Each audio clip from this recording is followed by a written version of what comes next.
Did you ever have a dream that was so real you could almost touch or smell or taste within it? That's the kind of nightmares Sam's been having regularly. Last time Sam and Case arrived at the sleep clinic looking for answers to Sam's sleeping issues. Now they have more questions than ever. This week, Sam and Case deal with the aftermath of a horrible accident at the clinic. This is episode 5, chapter 7 of No Evil. Let's escape.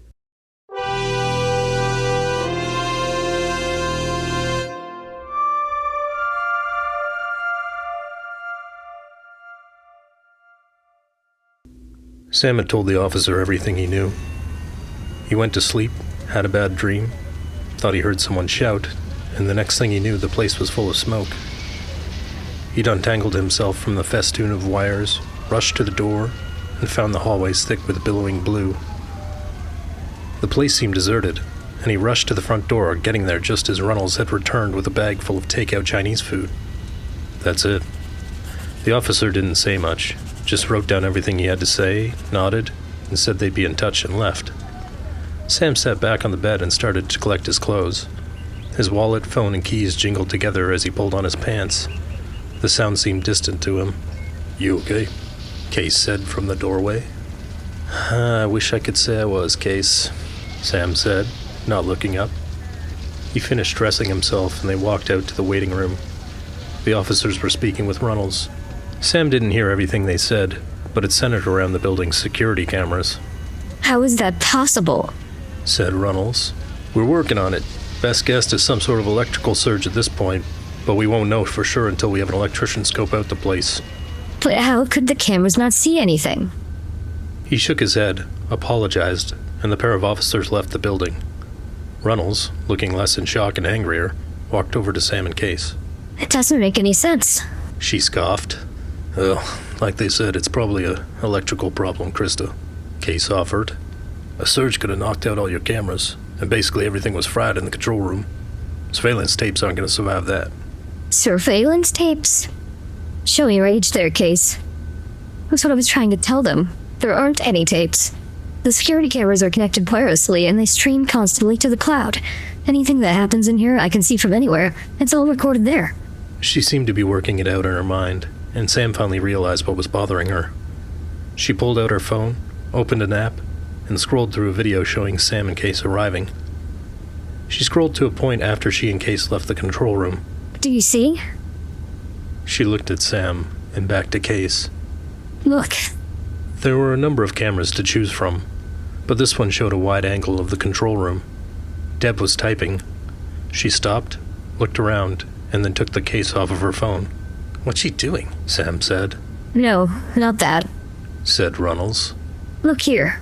She pointed to a monitor to Deb's left. It showed Sam in bed. Runnels scrolled the video forward marginally. For a moment, Sam saw himself bolt upright. Then the video feed flickered. The screen went white. It didn't burst and overwhelm the camera's view gradually, but all at once went white, as if someone had covered the screen in white glowing silk. "Well, there's a surge," said Case. "You don't get it," said Runnels. "The camera is still working perfectly." She scrolled forward quickly. The screen returned to normal, and they could see Deb slumped on the floor beside the computer chair. "What the hell?" Case said in one sharp exhale. "All the other cameras do the same?" Sam said. "All of them," said Runnels, angling the phone so they could all see. "Look, I can show you the view from your room, Sam. It's basically the same." Sam watched as he bolted upright. The screen went white, and a few seconds later the picture returned. The video showed Sam look around at the smoke and exit the room. "Wait, what's that?" said Runnels. She pointed to another clip showing the bathroom.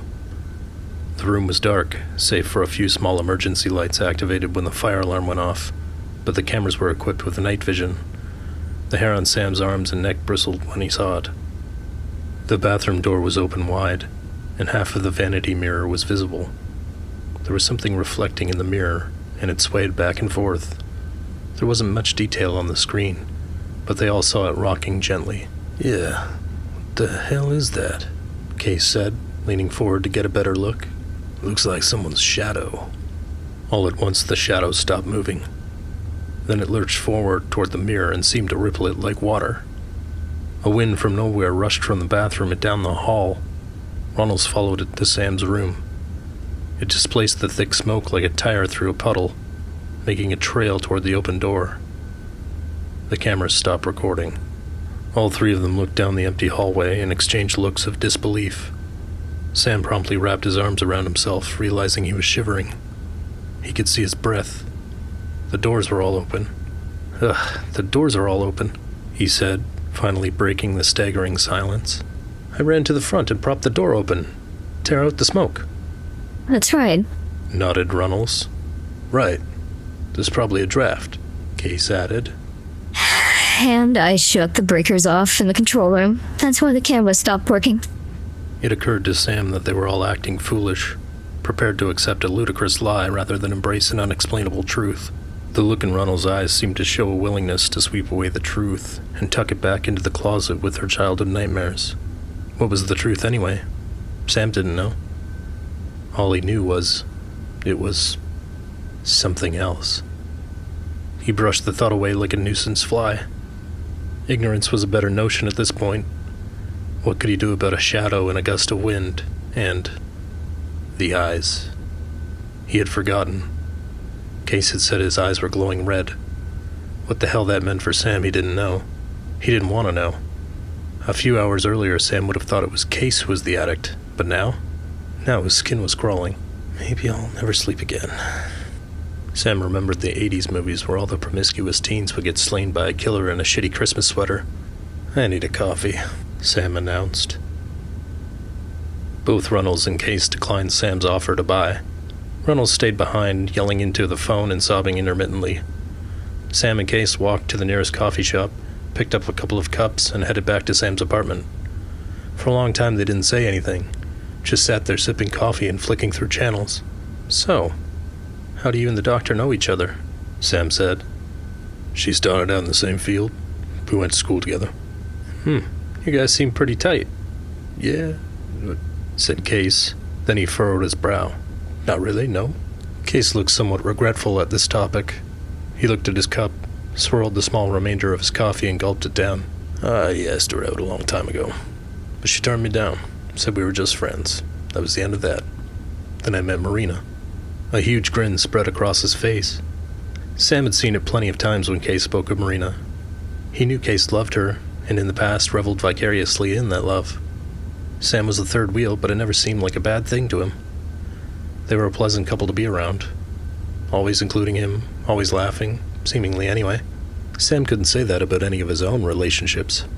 Case glanced at his watch and rocked out of his seat and to his feet. Well, it's 5. I have to get going. You gonna be okay? Yeah, I'll be fine. Thanks, man. I appreciate it. Then Sam was alone with his thoughts. It was excruciating. When he was alone, he would dissect every bad decision he'd ever made. His mind was a viewmaster of all things negative. Images of his faults, rotating in vivid technicolor. Invariably, this exercise would lead to further bad decisions and ongoing self-loathing. He just needed it to stop. In the bathroom, he could hear the tap drip, and it was maddening. He thought of the pills again. For a moment, he thought he might not be able to hold out. After an hour, he knew he'd need a lot more than willpower to make it through the night. Another 2 hours went by, and the back of his neck was soaked in sweat. His eyes felt like they'd been filled with coarse sand. It was 8. He tried watching TV, but Sam wasn't interested in what was on. He tried to use the voices on the television to drown out the throbbing, pulsing carousel in his head. He clicked the volume up another couple of notches. A large woman wearing a cut-off Leonard Skinner t-shirt was yelling, the host telling the audience all about her latest paternity suit. 3 episodes went by, and then 2 more before Sam realized it was midnight. He downed some more crackers and peanut butter through them. Something called the shock block wrapped up, and a cheerful voice announced the next 2 hours were home television's only crime time slot. Some low-budget reenactment show came on, but it wasn't long before Sam was sleeping. The sound cut through his skull. Sam felt like he'd been out for only a couple of minutes when he heard what sounded like a gunshot, but it was different somehow. He could feel the sound. A blinding, screaming light filled the room, and Sam's eyes burned like molten metal. He let out a yelp of pain as blood oozed from his empty sockets. He could feel its warmth trickle into his collar, and he tried to fall to his knees but couldn't. He was frozen as his lava eyes flamed and crackled, and the smell of flesh was ripe in the room. The voice. Sam knew that voice from every dream he could remember this week. A whisper, but loud. It was clear, yet somehow garbled. It surrounded him and penetrated him. He struggled to make sense of what were clearly words, but understanding always seemed just out of reach. The searing pain of his ruined eyes echoed out of him in throat-shredding screams. Sam tried to reach out, tried to beg for mercy, but it was impossible. He tried to cry, but felt no trickle of warmth. The whirring, robotic warble finished. He dropped to the ground in a heap. Steam radiated from his body and wafted around in still air pungent with the stink of charred eyeball. That's all for Episode 5, Chapter 7 of No Evil. Let us know what you think in the comments. If you like what you hear, please subscribe, follow, like, click the bell, do all the social media things. And you know what else you could do to help us out? You could paint your face yellow and crab walk down Main Street shouting, "I've seen the future," and if anyone asks you what you're talking about, you lean in the air and simply whisper, "Rosebud." If they don't get the reference, you just tell them maybe Escape sent you. Thanks for listening, and we'll see you at the next escape.